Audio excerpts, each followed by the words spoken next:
This agud amo ang makakuha sang FIFA World Cup trophy nga nauman sa Bulawan kag ginakabig bilang one of the most expensive trophies in sporting history. Nga sa karon nagabalor sang 20 milyones dolyares. Sa baragta sang sini nga hinampang, ang Brazil National Football Team amo ang may pinakadamo nga kampyonato nga nagdangat na karon sa 5. Samtang ang France amo ang most recent champion sa giniwat nga 2018 FIFA World Cup nga giniwat naman sa Russia.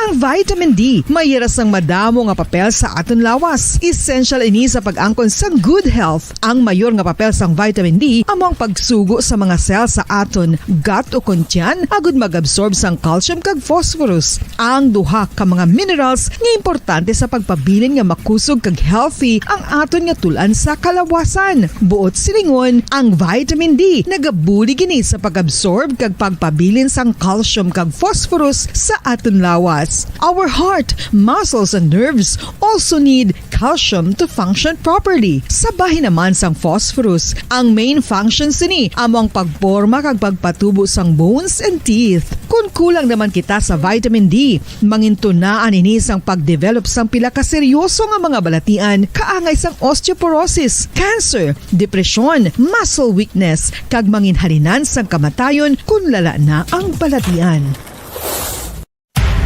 Makapila ka beses kung magpangapisa sa kadlaw, maghinay-hinay lang sa pag-inom sang kape bakod may aray ni sang ini mayo nga efekto sa lawas. Apang paano bala may buwan kung masobrahan na kita sa kape?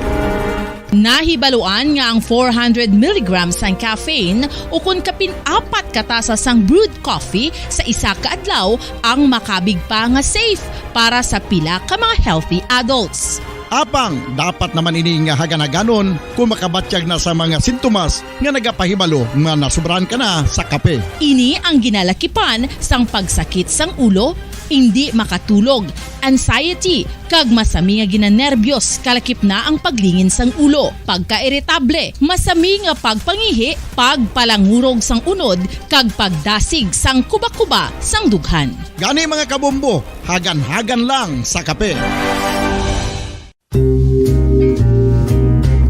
Pamangkot, sino sa inyo ang may tanom nga saging nga saba sa inyo balay o kun uma?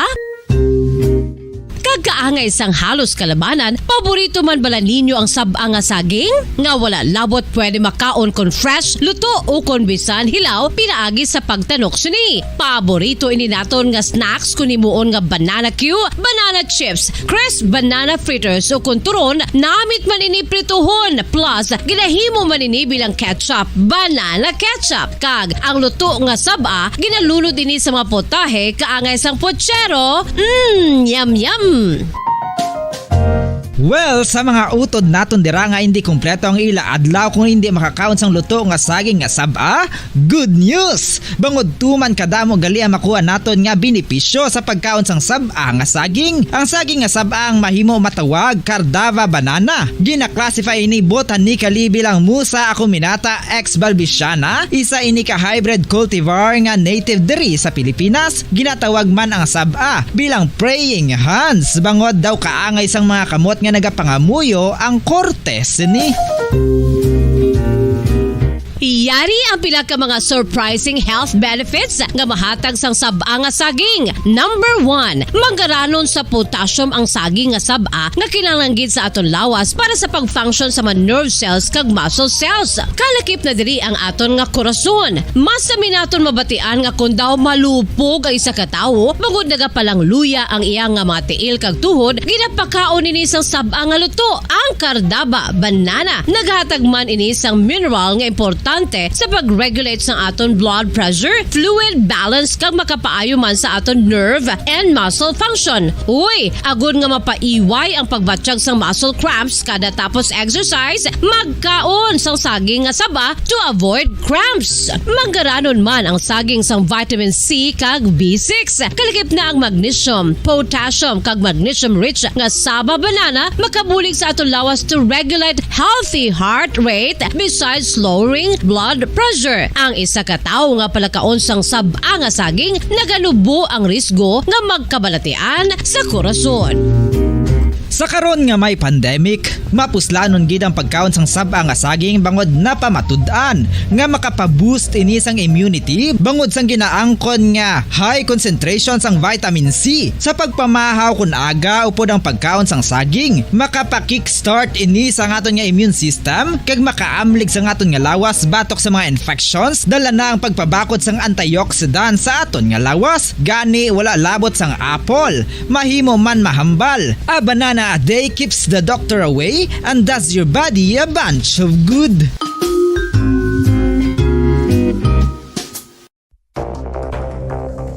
Ano ang dengue hemorrhagic fever? Ang dengue hemorrhagic fever isa kabalatian halin sa virus nga nagalaton paagi sa kagat sang babayi nga lamok nga ginatawag Aedes aegypti kag Aedes albopictus. Ini nga lamok nagakabuhi sa sudod kagwa sa palibot sang balay, nagaistar sa matinlo kag wala nagailig nga tubig kag nagapangagat sa adlaw, humalin sa kaagahon, tubtob sa kahaponanon.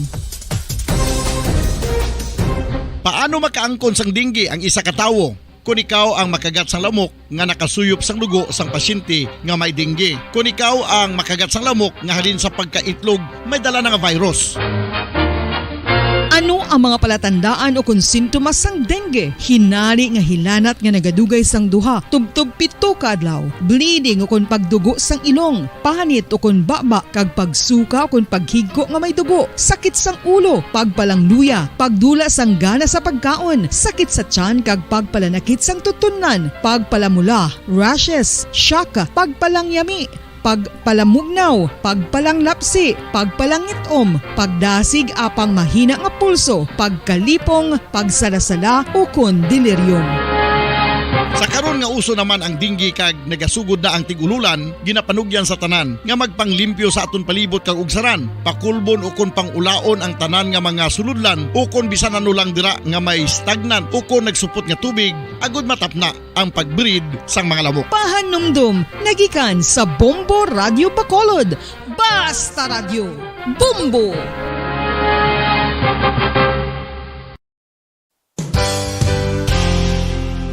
Isa sa mga makabig heritage churches diri sa probinsya sa Negros Occidental amo ang Our Lady of Peace Church o kun Nuestra Señora de la Paz nga yara makitaan sa Dalan La Paz, siyudad sang La Carlota. 1870 sang ang ini nga simbahan isa lamang sadto kakapilya nga nahuman sa Kugon kag Kawayan. Standard Time, in punto alas 5 na ang takna sa hapon. Maayong hapon mga kabombo Negros Occidental. Sunod sa Bacolod kag probinsya o Bilog gawas sa Visayas. Nagaplag na ang Bombo News and Views Afternoon Edition karon nga daw sang Sabado, Oktubre 1, tuig 2022. There's Christmas in the air, you can feel it everywhere.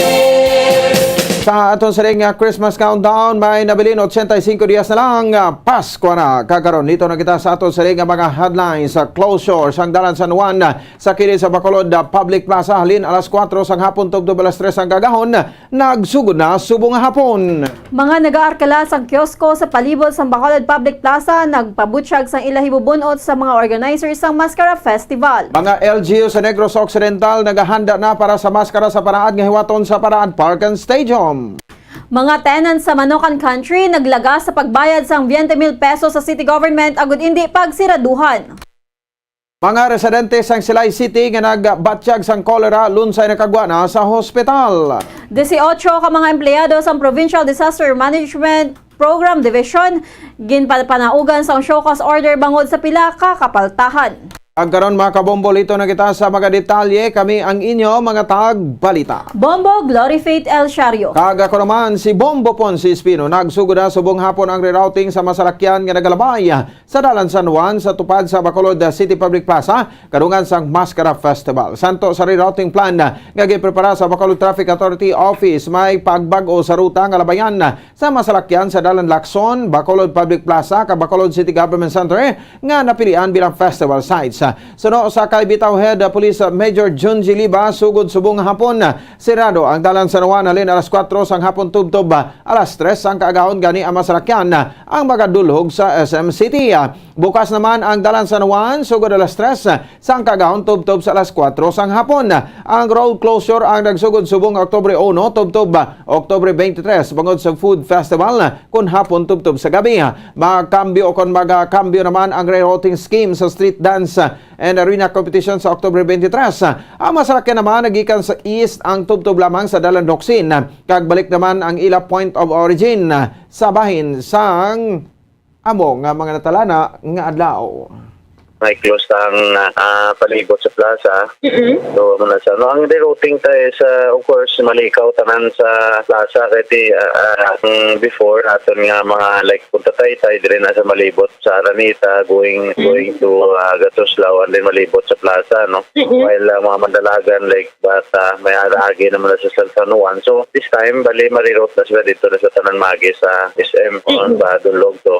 Ang kabayan sa pagpahayag ni Bitaw Head Police Major Junji Liba, samtang sirado naman ang dalan Lacson halin sa intersection sa Bisakino Drive padulong sa Cottage Road halin sa Oktubre 19 tubtob Oktubre 20 sang gabi bangod.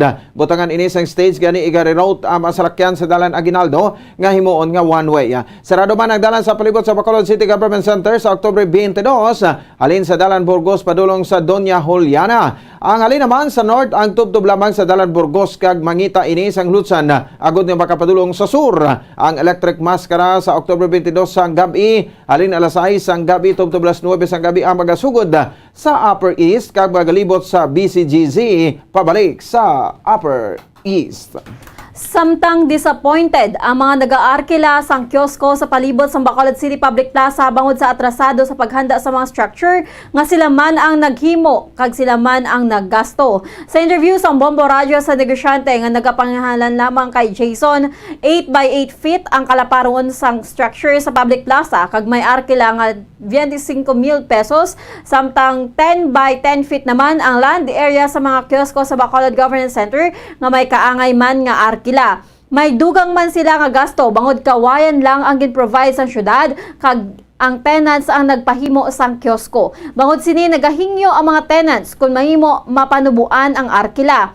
Sarang naman nila maakomodar ang first lane sang dalan halin alas 4 sang hapon tubtob alas 3 sang kaagahon kag pagkatapos ini balik naman ang normal nga business kag transportasyon. Ang kontrata ang epektibo Oktubre 1 tubtob 23. So diri mayara sang group chat ang mga tenants kag mayara man ang mga organizers apang hindi maayo ang pag-respond sa mga ini sa ila nga mga requests. So kay Jason, unprofessional ang response sa ila gani madamo ang disappointed bangod palariho man ang sila nga nagapangita sang kwarta. Nagasentimiento naman ang mga tenants sa plaza bangod Oktubre 1 pa sila nagsugod sa pagbaligya. Samtang ang yara naman sa BCGC ang nagsugod na sa pagbaligya sang Setyembre 30 sang gabi. Gani nakabawi na sila sang ilang nga kapital. Nagalaom si Jason nga magapili ang alkalde sang maayo nga organizer sa masunod nga tuig. Nagaproblema naman ang mga ini nga makabawi isang ilang nga kapital bangod wala sang nagdalagko nga event sa plaza. Hindi kaangay sa Bacolod City Government Center. Majority dito wala pagkatapos kay late katamang ila service. So ang ginimo ang organizer mo si 3D sa hatag sa baka na ang kuryente nito pag ano lang naging kayo kagapon lang subong signage wala pa Japon matamat pa sila Japan pamutang do ka ambot na kaya mo ng feeling subong sa mga tenants diri sa plaza do ginpabayaan o pasensya na lang sa mga organizer kapamatida pero amo ginang sa mga emosyon sa mga tenants disappointed katama kay mga pamilya mo ni pero wala sila gabi para lang sa kuryente kami vlog adjust which is worth 25,000 na siya. Si alias Jason ang nag-aarkala sang kiosko sa Bacolod Public Plaza. Nangin matawhay ang pagbukas sa Mascara Festival sa Bacolod City Government Center kagabi. Suno kay Police Major Richie Guhi, Station Commander sa Bacolod Police Station number 4, wala sa insidente sang paggadula sang bata magluwas sa pipila ka nagtalangay apang nagkita ay man. Ilaban ginasaway ang may minor de edad sa pag-inom sa alcoholic drinks. Aminado man ini nga fireworks display ang isa sa baginaga sa mapumuluyo nga nagdugok sa venue. Bangod sini kahidlaw kon bangod sa kahidlaw sa Mascara Festival, makitaan nga maramo amo ang nagtambong sa kick-off sa Lubong kung saan mera sang 22 dias ang mapumunuyo nga magselebrar. Sunod kay Goy, madamo ang mga kapulisan kag ang mga government officials nga nagtrabaho sa gusto para makaparegon sa isa ka malinong kag matawhay nga selebrasyon. Samtang gikonfirma naman sa kapulisan nga wala sang dapat ikabalaka sa ginalgar nga bomb threat sa area kundi mahimo nga pulbura gikan sa fireworks ang ginasuspitsuhan nga bomba.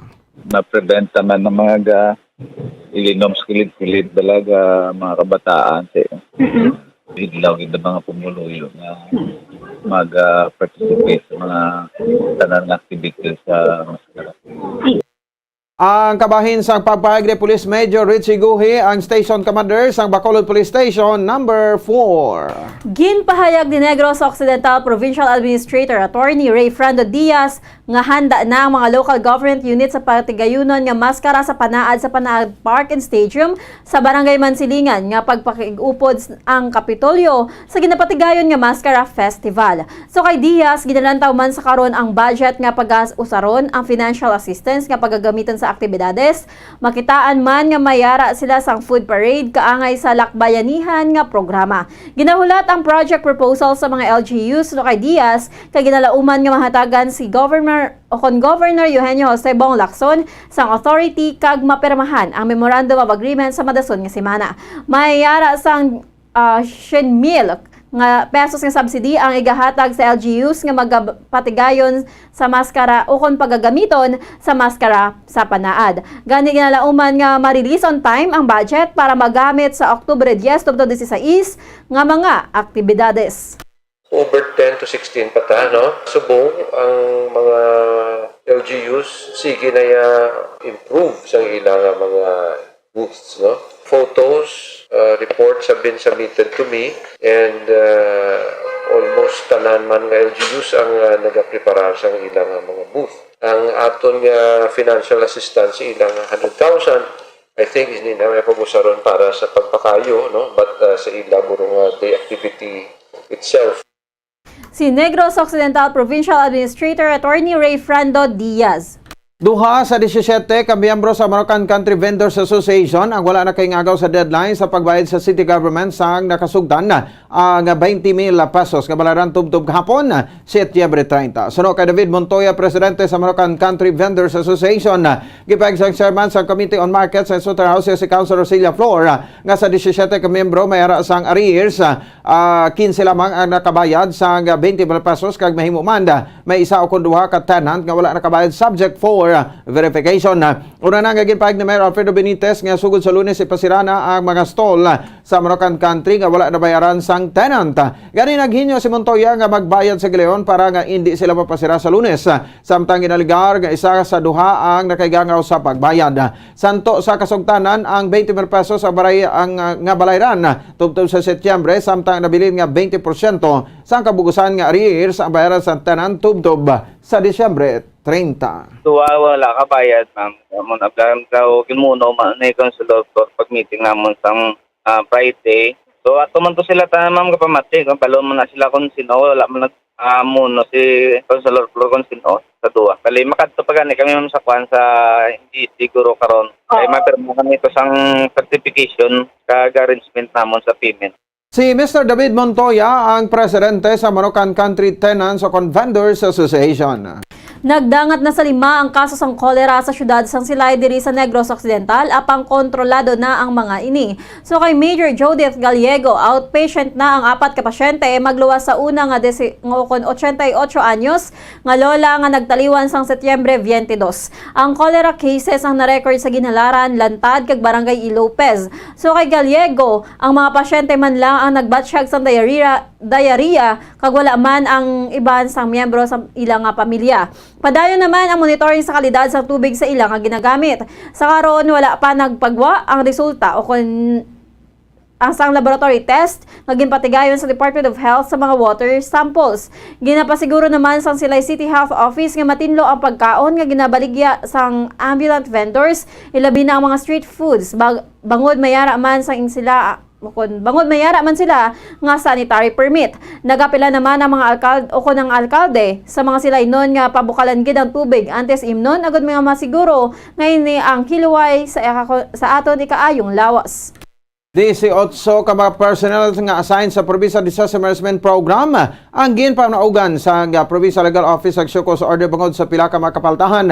Ang 18 ka mga personnel ang gilagipan sang 13 ka mga driver, isa ka utility worker, 3 ka administrative aides, ka isa ka special operations officer. Suno kay Provincial Legal Officer Attorney Alberto Nillas, ang mga driver ang ginisyuhan sa Syukos Order bangod sa kapasawan nga mag-comply sa patakaran angos sa submission sang trip ticket matapos ang ilang travel. Ang administrative personnel naman ang ginisyuhan sa Syukos Order bangod sa mga complaint batok sa ilang behavior. Suno kay Nillas, ginisyu ang Syukos Order, 2 ka semana ang nakaligad kay isa lamang o kun isa na lang sa ila ang wala nakareply. Suno sa Provincial Legal Officer, ginadeterminan sa Provincial Legal Office kung mayroon sa bastanting basihan agud nga makapasaka sa formal charges batok sa 18 ka personnel bagod sa administrative offenses.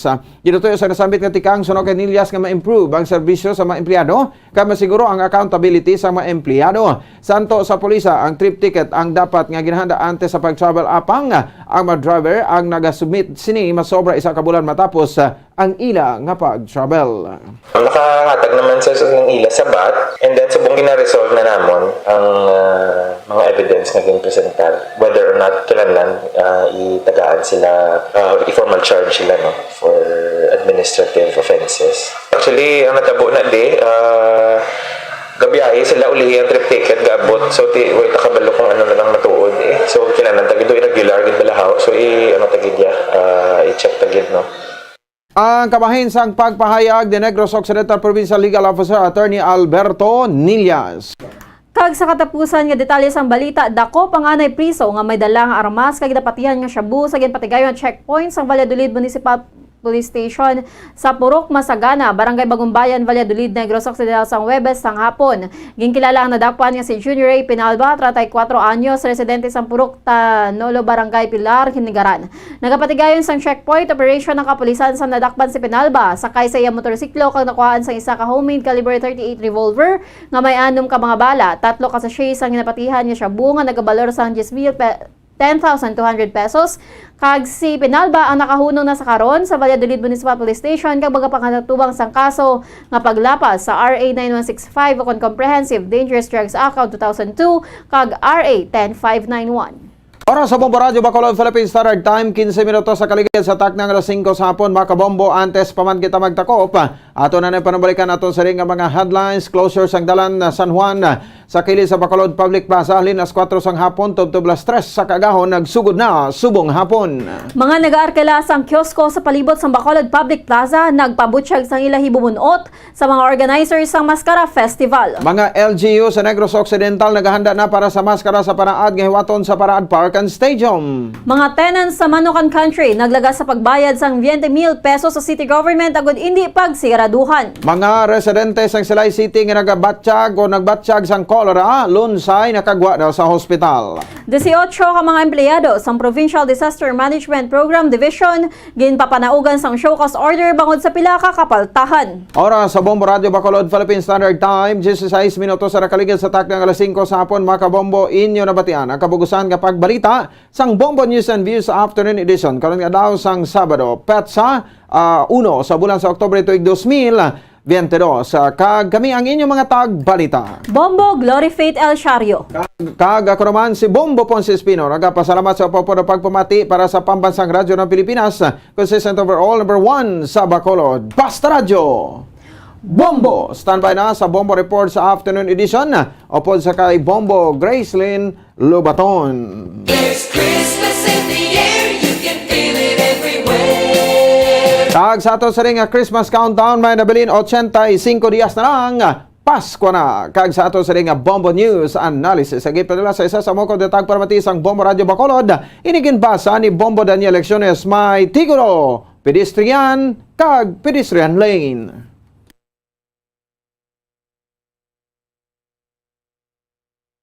Pedestrian, isa ka tinaga nga makatalinhaga. Pila sa mga katawhan ang wala makakilala, nabungguan ini suno sa balita. gintamay ang nagamit sa sini nga tinaga. Apang ang matud wala mahangpan kung ano ang butsilingon sang pedestrian, baliskad sa ila na ibaluan nga nagatumod sa ginatabukan, kundi ini ang nagatumod sa tawo nga nagatabok sa dalan.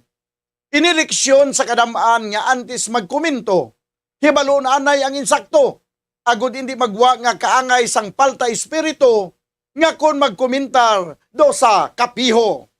Panawagan naman sa nagatabok sa dalan, magtabok sa nagakaigo nga talabukan. Asubong man sa mga driver nga magbahar kung pedestrian lane makitaan, agud pedestrian hindi mabungguan. Ang ini nga pangunahuna ang pananaawan ang ginpadala ni Barbara Invidia sang barangay Sumag, Bacolod City. Isa sa mga heritage churches diri sa probinsya sang Negros Occidental, yara makitaan sa Lizares Street, Barangay Zone 6, Talisay City, amo ang San Nicolas de Tolentino Church. Ang ini nga simbahan tuman katahom bangod sa pagsampot pagid lamang sa fasad sini, yara ang pinasahi nga portiko o con porch kag sa pagtangla sa tubang sang simbahan makitaan ang